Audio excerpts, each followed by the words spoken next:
Scroll through any fitness feed today, and you will be told that intermittent fasting is the mandatory metabolic shortcut to achieving your health goals.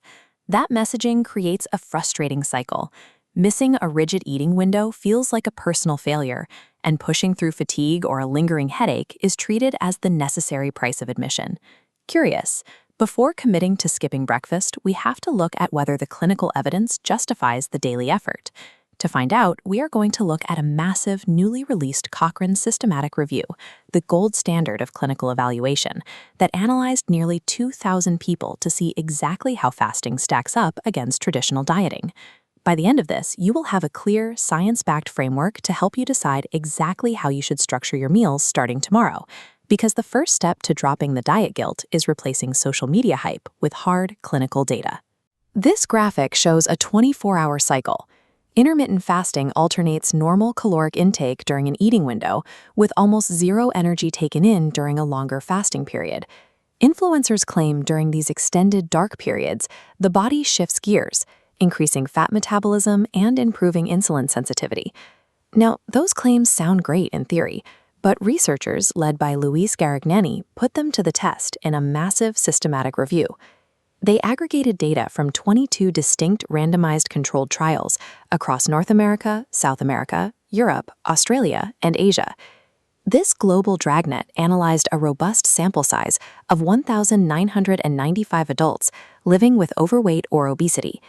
With an aggregated data pool this large, we can finally separate biological fact from internet fiction. The most important comparison the researchers made was testing intermittent fasting directly against standard dietary advice, like basic calorie counting. A side-by-side bar chart illustrates the average weight loss for both approaches.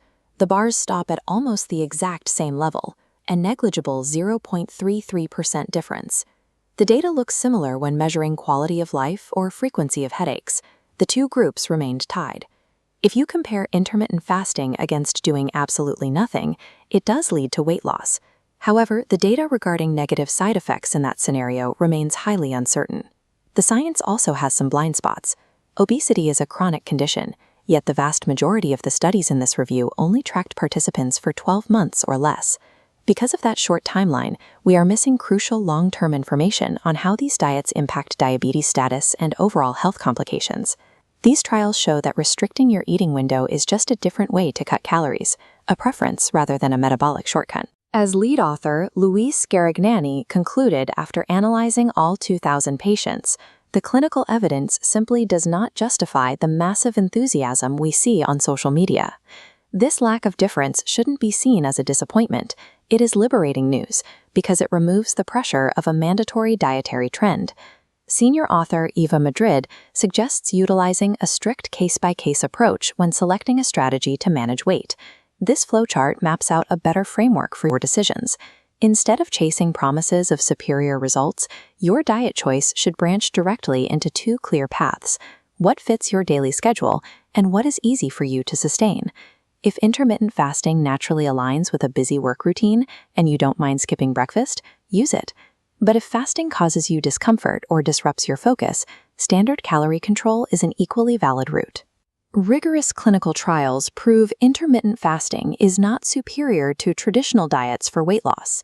The data we have is primarily short-term, and the frequency of side effects remains uncertain. So silence the social media noise. Take a realistic look at your daily schedule and empower yourself to choose the eating style that feels easiest for you to sustain.